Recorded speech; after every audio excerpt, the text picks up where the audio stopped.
Hi all welcome back to our channel smart Soni Shiva. ఈరోజు మన వీడియోలో గుత్తి వంకాయ ఫ్రైని చేసి చూపించబోతున్నానండి. చేసుకోవడం చాలా ఈజీ, సింపుల్ ఇంగ్రీడియంట్స్తో చాలా క్విక్గా చేసుకోవచ్చు. ఒకసారి నేను చెప్పే ప్రాసెస్లో నేను చెప్పే కొలతలతో ట్రై చేసి చూడండి, మీకు చాలా పర్ఫెక్ట్గా వస్తుంది.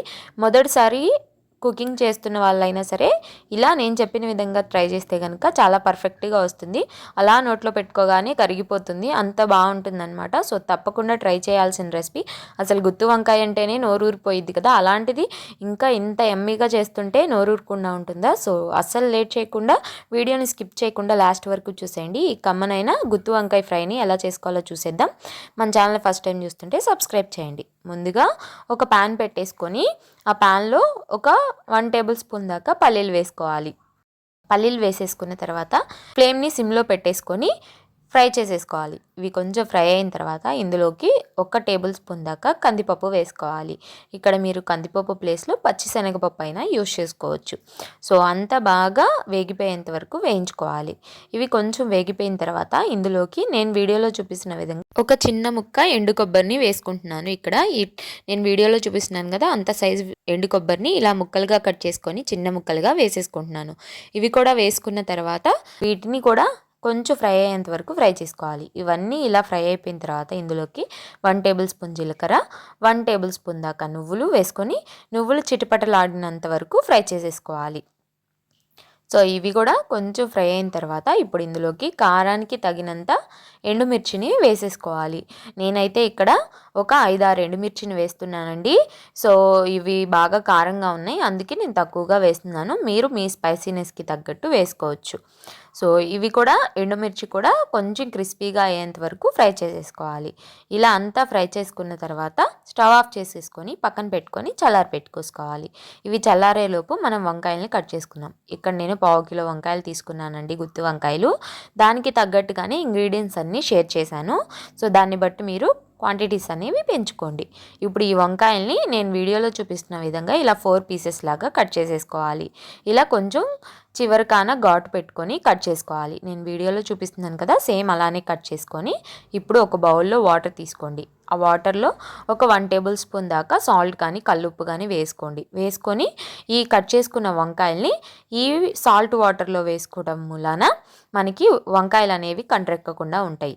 సో వంకాయలు చేదు రాకుండా ఉంటాయి. ఇలా అన్నీ కట్ చేసేసుకొని వాటర్లో వేసుకొని పక్కన పెట్టేసుకోవాలి. ఈలోపు మనకి ముందుగా వేయించి పెట్టుకున్న దినుసులన్నీ చల్లారిపోయి ఉంటే వాటిల్ని మిక్సీ జార్లో వేసేసుకోవాలి. ఇలా మిక్సీ జార్లో వేసేసుకున్న తర్వాత ఇప్పుడు ఇందులోకి రుచికి సరిపడా ఉప్పు కూడా వేసుకోవాలన్నమాట. నేను ఇక్కడ ఒక 1/2 టీ స్పూన్ దాకా ఉప్పు వేస్తున్నాను. సో మీరు మీ రుచికి తగినంత ఉప్పు వేసుకోండి. సో వేసేసుకున్న తర్వాత ఇందులోని కొంచెం పసుపు కూడా వేసుకోండి. నాకు ఆ క్లిప్ మిస్ అయింది, నేను వేయడం కూడా మర్చిపోయాను. నేను తర్వాత పొడిలో కలిపాను. ఇప్పుడు ఇలా కొంచెం కోర్స్గా బ్లెండ్ చేసుకున్న తర్వాత ఇందులోకి ఒక 7-8 వెల్లుల్లిని పొట్టు వలుచుకొని వాటిల్ని వేసుకొని మూత పెట్టేసుకొని ఫైన్ పౌడర్ లాగా మిక్సీ పట్టేసుకోవాలి. నేను వీడియోలో చూపిస్తున్నాను చూడండి, ఇలా మెత్తగా మిక్సీ పట్టేసుకొని పక్కన పెట్టేసుకోవాలి. ఇప్పుడు మనం ముందుగా కట్ చేసి పెట్టుకున్న వంకాయల్ని వాటర్లోంచి తీసేసి మనం ముందుగా రెడీ చేసి పెట్టుకున్న ఈ పొడిని ఈ వంకాయల్లో పెట్టేసుకోవాలి. కొంచెం కొంచెం తీసుకుంటూ నేను వీడియోలో చూపిస్తున్న విధంగా పెట్టేసుకోవాలి. నేను వీడియోలో చూపిస్తున్న విధంగా ఇలా 4 పక్కల ఈ పొడి పెట్టేసేయాలన్నమాట. బొటిన్ వేలుతో ప్రెస్ చేస్తూ లోపలికంటే చక్కగా లోపలికి వెళ్ళిపోతుంది. ఇలా ఎంతైతే పడుతుందో వంకాయలో అంత పెట్టేసుకొని మిగిలిన ఏదైనా పొడి బయటకు ఉంటే అది కొంచెం దులిపేస్తే పోతుంది.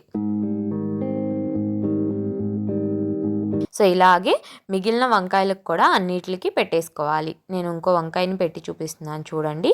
ఇలా బొటిన్ వేలుతో లోపలికి ప్రెస్ చేస్తూ ఉంటే ఆ పొడి అనేది లోపలికి వెళ్ళిపోతుందండి. సో వంకాయకి పట్టినంత పొడి పెట్టేసుకోవాలి. మీకు టేబుల్ స్పూన్స్లో చెప్పాలంటే ఒక 1/2 టేబుల్ స్పూన్ పొడి అయితే సరిపోతుంది. ఇలాగే అన్ని వంకాయలకి పెట్టేసుకొని పక్కన పెట్టేసుకోవాలి. ఇలా అన్ని వంకాయలకి పొడిని కూర్చుకున్న తర్వాత వీటిని పక్కన పెట్టేసుకొని స్టవ్ మీద ఒక మందంగా ఉండే వెడల్పుగా ఉండే ప్యాన్ పెట్టేసుకోవాలి. ఇందులోకి ఒక 3 టేబుల్ స్పూన్ల దాకా ఆయిల్ వేసుకోవాలి. ఆయిల్ కొంచెం ఎక్కువ ఉంటేనే బాగుంటుందండి.